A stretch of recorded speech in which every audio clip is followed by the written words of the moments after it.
Halo Smart Viewers, senang sekali saya Tessa Prandawa menemani Smart Viewers sekalian dalam Rumah Demokrasi. Dan kita akan membahas mengenai evaluasi Pilgub DKI Jakarta 2017. Seperti yang kita tahu, kita telah menyelenggarakan Pilgub DKI 2017 pada tanggal 15 Februari lalu. Dan apa sajakah yang menjadi evaluasi dari Pilgub DKI Jakarta tersebut? Kita akan segera membahasnya dengan Pak Marta. Halo Pak Marta, apa kabar? Halo, baik-baik aja. Oke, nah kalau Pak Marta sendiri ini melihat pada putaran pertama kemarin di Pilgub DKI Jakarta 2017 ini seperti apa sih Pak? Gini, terima kasih sebelumnya bahwa Pilkada DKI, pemilihan kepala daerah itu kan periodenya 5 tahun sekali. Iya, betul. Lalu untuk yang kesekian kali DKI ini mengadakan pemilihan kepala daerah yang banyak liku-likunya untuk persoalan. Banyak hal yang dihadapi. Nah, kalau kita melihat secara lebih umum, kegiatan pilkada kemarin itu aman, ya, terus lancar, tidak ada hal yang menjadikan problem, ya, dan banyak panitia atau pendukung-pendukung dia lebih cenderung melihat bahwa membela daripada paslon 1, paslon 2, paslon 3. Nah, unsur-unsur itulah yang menjadi bagian dari jagoan-jagoan sendiri. Jadi pada saat pilkada kemarin itu aman dan hambatannya ada tapi sedikit. Karena dikaitkan dengan problem pencoblosan. Jadi bagaimana masyarakat punya peran aktif, kewajibannya untuk ikut berperan dalam kegiatan pemilihan, dia punya suara dan sebagainya. Masalah yang seperti itu yang sampai dengan sekarang itu masih jadi bagian daripada problem untuk bisa bagaimana nanti untuk di periode kedua, memungkinkah itu bisa ditanggulangi sama KPU sendiri gitu. Oke. Nah kalau kita lihat kemarin Pak kan banyak sekali isu-isu atau informasi-informasi mengenai kecurangan-kecurangan yang ada di setiap TPS-nya. Gitu kan, apakah itu juga ada beberapa orang, ada masyarakat juga yang nggak bisa ikut mencoblos karena data dirinya nggak ada, segala macam. Nah apakah itu bentuk kecurangan atau emang disengaja atau seperti Gini, kebetulan saya di tempat lingkungan rumah saya itu ketua KPPS. Saya tahu persis. Jadi pada saat sebelum pencoblosan itu berlangsung, itu ada surat undangan DPT, ya. Di samping undangan yang diberikan itu ada listnya. Jadi pada saat masuk harus bawa yang namanya undangan ke TPS. Tapi itu batasan dari jam 1 sampai dengan jam 12 dengan undangan, ya.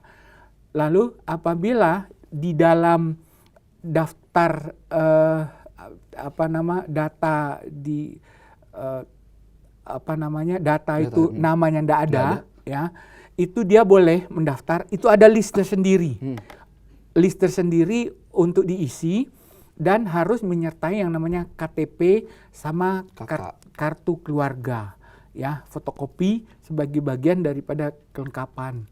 Tapi kalau misalnya di dalam data DPT itu ada, ya, itu nggak perlu, ada formnya sebagai pengganti undangan tadi.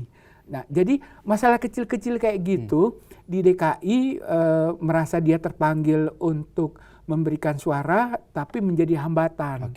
Nah, problem itulah harus diperbaharui oleh KPU agar untuk di periode kedua ini masyarakat secara menyeluruh yang punya keinginan untuk berdemokrasi itu harus ada perubahan untuk itu. Jadi masalah yang dihadapi itu di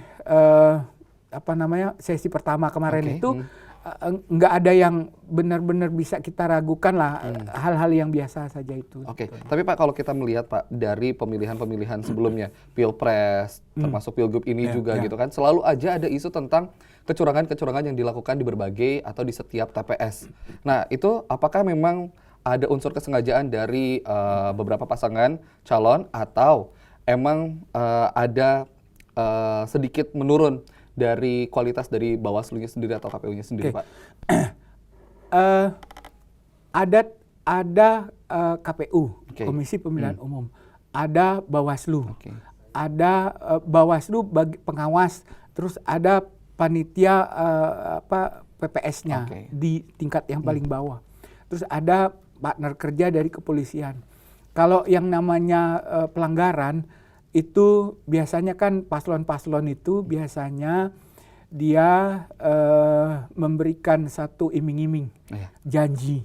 Apalagi debat kemarin 1, debat 2, debat 3 banyak sesuatu yang dia janjikan, tapi kita paling tidak bisa ragu atau yakin dan sebagainya, tergantung nurani dia lah ya, untuk bisa meyakini apakah janji yang dia utarakan itu bisa terrealisasi atau enggak.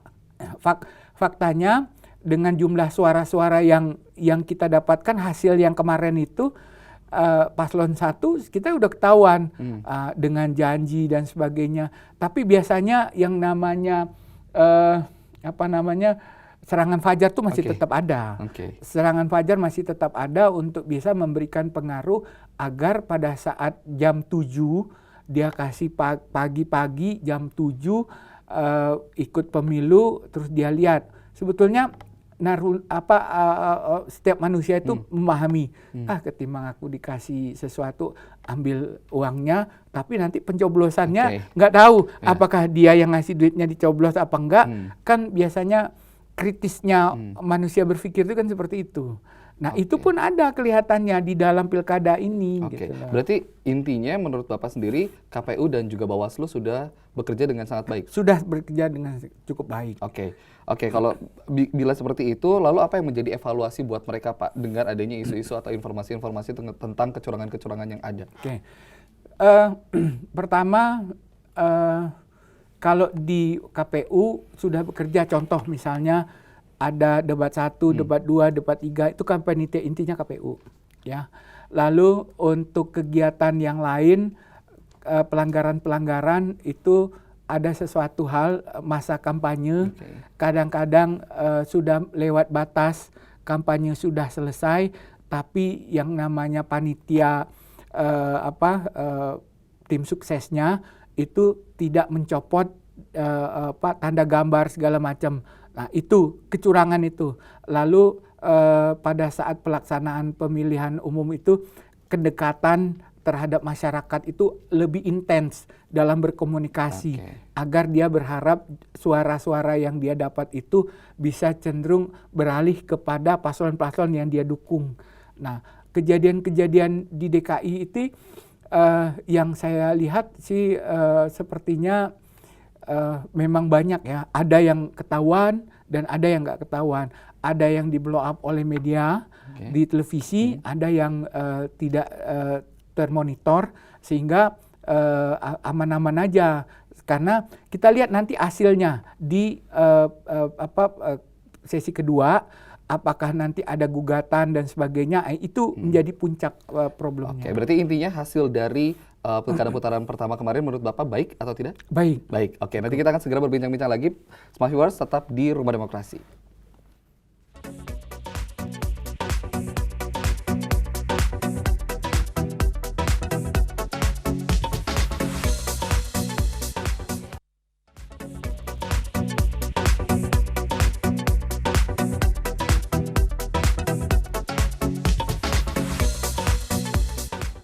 Ya, Smart Viewers, terima kasih Anda masih setia bersama kami dalam program Rumah Demokrasi dan kita akan masih berbincang-bincang langsung dengan Pak Marta. Oke Pak Marta, ini putaran pertama itu sudah selesai gitu kan. Nah ini melanjutkan putaran kedua. Nah sebenarnya apa sih yang menjadi faktor untuk dapat melakukan putaran kedua ini Pak? Sampai 2 kali putaran maksudnya. Kalau 2 kali putaran itu karena jumlah suaranya tidak lebih daripada separuh. Nah jadi di putaran kedua yang DKI memang harus dijalani kecuali kalau di wilayah lain, ya targetnya begitu. Nah untuk yang putaran kedua ini sepertinya sekarang masih dalam berkompetisi dari paslon 2 dan paslon 3 untuk merebut suara paslon 1 karena persentasenya yang 18% itu diupayakan untuk apakah dia secara menyeluruh dirangkul oleh paslon 3 atau di paslon 2, tergantung dari kapasitas dan keinginannya daripada paslon 1 tadi. Jadi emang tidak bergantung pada berapa paslon yang ada ya? Ya. Oke. Nah, kalau misalnya kita lihat nih di putaran pertama kemarin, menjelang putaran pertama kemarin itu banyak sekali isu-isu SARA dan juga aksi-aksi massa yang terjadi gitu. Ya. Apakah di putaran kedua ini juga akan sama, akan ada isu-isu SARA dan juga aksi massa seperti itu, Pak? Sepertinya sih iya, ya. Akan ada hal-hal yang berkaitan seperti masa periode pertama itu. Tapi kayaknya isu yang diembuskan itu bisa memberikan di paslon 2 dan paslon 3 itu yakin dan percaya apa enggak terhadap apa yang diembus. Masalah yang dibuat sama karena saya melihat media sosial sekarang itu menyakitkan. Jadi bagaimana media sosial mengembus suatu permasalahan hoaxnya, kadangkala harus didukung dari fakta kebenaran apa yang diungkapkan terhadap isi pemberitaan tersebut. Di mana isi pemberitaan itu kita harus mencari kebenaran. Jadi pada saat sesi kedua nanti ini benar-benar harus dikawal, benar-benar harus dijaga kemurnian dari jumlah suara yang akan diperoleh masing-masing paslon 2 dan paslon 3. Karena dia berkompetisi lagi. Gitu. Nah, seberapa besar sih pengaruh dari masing-masing pendukung terhadap kemenangan para paslonnya sendiri, Pak? Gini, masing-masing di paslon 1 itu kan ada partai yang pendukungnya. Lalu paslon 2 dan paslon 3 dia berebut untuk mendapatkan pengaruh terhadap jumlah suara dari paslon 1. Nah, kalau saya melihat perkembangan dan situasi kondisi yang ada pada masa sekarang ini, sepertinya paslon di 1 tadi itu dengan partai politik yang mendukung dan itu lebih cenderung pengamatan saya dia membackup paslon 3 lah. Paslon 3. Berarti semua pendukung dari paslon 1 akan berpindah ke paslon 3? Sepertinya begitu. Karena apa? Kita lihat dari awal awal pelaksanaan Pilkada DKI. Bagaimana gongnya penentuan pendaftaran ke KPU, terus backupan yang tengah malam yang disampaikan oleh ada PAN, ada P3, terus ada Demokrat dari paslon 1 itu, dia paslon 1 itu dia diganjel kayak begitu, itu kan dengan harapan untuk bisa memberikan hambatan terhadap paslon 2. Tapi ternyata kacamatanya, strateginya nggak bisa menjawab tantangan-tantangan itu. Jadi karena dia sudah, kata orang bilang, udah kudung keburu alergi lah ya. Akhirnya ya target untuk 2 putaran ini sepertinya sih putaran pertama tadi dengan paslon 1 dia nggak akan bisa memberikan satu kontribusi yang baik terhadap paslon 2, sepertinya akan beralih ke paslon 3 ya. Nah, kalau menurut Bapak sendiri nih, bagaimana pengamatan Bapak nih? Karena begitu kita mengetahui hasilnya, paslon nomor 2 dan paslon nomor 3 itu beda tipis. Antara 40% sekian dengan di atas 40% dua-duanya gitu. Nah, berbeda dengan paslon nomor 1 yang jauh dari 40%. Nah, menurut pandangan Bapak sendiri seperti apa? Gini, paslon 1 itu sebetulnya kan sesuatu hal yang dipaksakan. Ya. Karena pada saat gongnya dia memberikan satu keputusan dari backupan partai politik tadi, masuknya tengah malam, besok mau di closing, baru didaftarkannya ke KPU. Jadi yang pendukung-pendukung tadi dengan berharap bahwa inilah yang bisa mengganjel dari paslon 2 tadi. Tapi ternyata kondisi, situasi dan keadaan lain berbicara dengan satu harapan. Akhirnya ya kekuatan saya ngelihat gini, paslon 1 itu pertama dia bicara komitmen, janji, Oke, betul. visi, misi dan sebagainya. Itu visi misi yang diutarakan itu kadang-kadang kita berpikir logika, Oke. ada yang kita bisa respon dan ada yang tidak bisa kita respon. Contoh, Oke.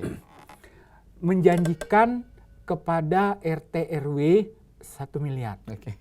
Bagaimana? Maka saya udah berulang kali saya bilang, bagaimana itu uang 1 miliar mau dikasih sama RT sama RW? Lalu bagaimana laporan pertanggungjawabannya? Seperti apa ya, betul. Nah, kalau misalnya RT RW kasih duit sebegitu banyak, bingung mau diapain duitnya, terus disalahgunakan, yang ada nanti seputaran DKI Barat, Utara, Selatan, RT-nya pada masuk penjara karena pertanggungjawaban duit yang dipakai.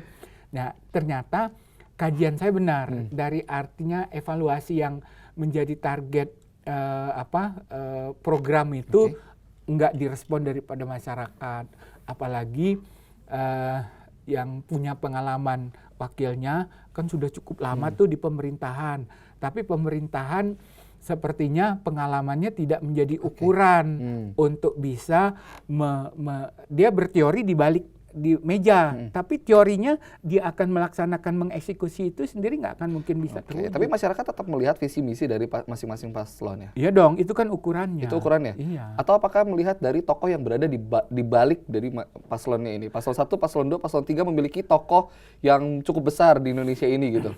Iya, Dibalik itu gini. semua. Apakah itu mempengaruhi, Pak? Pengaruh ada, tapi sedikit. Sedikit. Kalau seandainya punya pengaruh di paslon 1, kenapa jumlah suaranya nggak signifikan? Oke. Tapi kalau misalnya di paslon 2, paslon 3, kekuatannya mereka itu kan di samping. Sebetulnya pengaruh dari jumlah suara itu figur sama ketokohan itu yang menjadi dominan dalam merespon daripada jumlah suara. Jadi masyarakat lebih memilih dari visi misi dan juga strateginya ya, betul, daripada tokoh yang ada di belakangnya. Ya. Oke, nanti kita akan lanjutkan lagi Pak setelah pesan-pesan berikut ini, tetap di Rumah Demokrasi.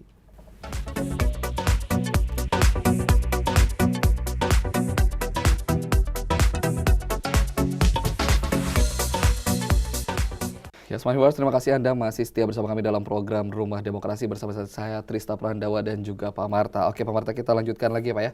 Berarti sebenarnya kalau kita bahas tadi tokoh-tokoh yang di belakang paslon ini gitu, tokoh-tokoh kuat terdahulu gitu, itu mereka turun lagi ke lapangan untuk membantu. Itu apa? Ada politiknya lagi di belakang itu Pak? Itu Atau kan, ada itu kan strategi tuh. Iya. Nah, itu strategi, itu pasti sebetulnya. Karena dalam rangka kekuatan daripada partai politik itu tadi, peranan dari figur-figur ketokohan orang-orang yang ada di balik partai politik itu menjadi dominan. Tapi sepertinya nggak ngukur ke sana. Karena masyarakat sekarang lebih kritis berpikir, ya. Karena bagaimana masyarakat itu merasakan terhadap janji-janjinya. Karena dia membuat janji, membuat komitmen, kontrak politik itu kan sama masyarakat.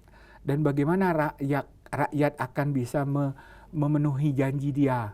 Karena pada saat sudah diberikan suara yang jadi pemenang, otomatis kegiatan yang dia janjikan dengan visi dan misi itu harus bisa direalisasikan pada saat dia dipilih nanti. Nah lalu apa yang akan menjadi tolak ukur masyarakat DKI dalam Pilgub putaran kedua ini? Apakah tetap melihat dari dari elektabilitas dari masing-masing paslonnya sendiri Pak? Kalau paslon dari 2 dan 3 ya. Di samping itu juga visi dan misi daripada program yang akan dijalankan. Apakah mereka mencari strategi baru juga Pak di putaran kedua ini? Strategi baru itu salah satu konsep baru untuk bisa memenangkan. Karena jumlah suara kan tipis. Nah, bagaimana jumlah suara akan memberikan satu pengaruh dari paslon 1 tadi agar dia berlomba untuk bisa mendapatkan jumlah suara agar angka yang 40-40 tadi itu bisa ketutup dengan jumlah yang persentase lebih banyak. Sehingga mereka yang dari paslon 1 itu saya rasa sih melihat dari keberadaan mereka, jumlah partainya itu lebih cenderung karena emosional sesaat iya, ya, betul. Emosional sesaat, ketidaknyamanan dalam berkompetisi tadi cenderung petinggi-petinggi tadi itu lebih cenderung mengarahkan dia DPW daerah di DKI itu lebih memihak kepada paslon ketiga. Gambaran saya seperti itu. Oke. Nah, lalu apa yang bisa dijadikan pembelajaran dari putaran pertama kemarin di putaran keduanya untuk bisa lebih baik dari putaran pertamanya? Nah, yang jadi pembelajaran dari putaran pertama untuk masuk ke putaran kedua itu pertama, tolong penduduk atau jumlah pemilih tadi yang tidak terdata itu bisa didata ulang dalam waktu singkat agar mereka mempunyai peran aktif di dalam jumlah suara akan menambah jumlah suara yang ada. Karena kalau seandainya masih seperti yang kayak kemarin, ya persoalan yang kecil itu sepertinya nggak akan bisa memenuhi jumlah suara yang akan lebih lagi dengan jumlah persentase tadi. Karena kapasitas permasalahan yang hadapi itu adalah yang berkaitan dengan strategi pemilih saja, gitu loh. Jadi lebih ke arah situnya untuk jadi pembelajaran dan pengalaman di putaran pertama kemarin ya, Pak? Iya. Oke. Dan harapan Bapak sendiri untuk kedepannya nih, seperti apa sih jalannya Pilgub di putaran kedua ini, Pak? Pertama, aman. Ya. Terus bisa terkendali. Lalu dari paslon 2 dan paslon 3 kita kan berkompetisi. Kompetisi itu kan hal yang wajar. Kalah menang hal yang biasa. Kedepannya kalau memang mungkin di sesi kedua ini sudah mendapatkan hasil yang cukup signifikan, paling tidak jangan ada lah gugat-menggugat. Jadi artinya ada legowo, ada keleluasaan menerima kekalahan atau mengapresiasi dengan keunggulan yang menang. Jangan sampai ketidaknyamanan itu terjadi sehingga permasalahan itu menjadi dilema. Problemnya berkepanjangan mempengaruhi situasi dan kondisi Jakarta yang tidak kondusif jadinya. Tapi kalau black campaign kayak gitu-gitu kan selalu ada? Selalu ada karena black campaign yang terjadi hanya memberikan satu memutarbalikan fakta yang benar jadi salah, yang salah jadi benar gitu loh. Jadi fakta yang diputar-putar sama pelaku-pelaku politik atau media sosial karena selalu menyebarkan isu, karena kalau kita kemakan sama isu dan isu itu sebagai bagian daripada pengaruh, kalau kita terpengaruh ya kita temakan dengan pengaruh tadi. Kita tunggu saja berarti ya Pak di hasil Pilgub yang kedua ini semoga dapat menghasilkan yang lebih baik lagi. Mudah-mudahan menjadi pemimpin yang baik untuk masa depan Jakarta yang lebih baik. Ya betul. Terima kasih Pak atas waktunya yang bisa bersedia hadir di program Rumah Demokrasi. Dan Smart Viewers, kita tunggu Pilgub di putaran kedua ini semoga dapat lebih baik dan menghasilkan pemimpin yang sesuai dengan harapan masyarakat. Saya Tista Prandawa pamit undur diri.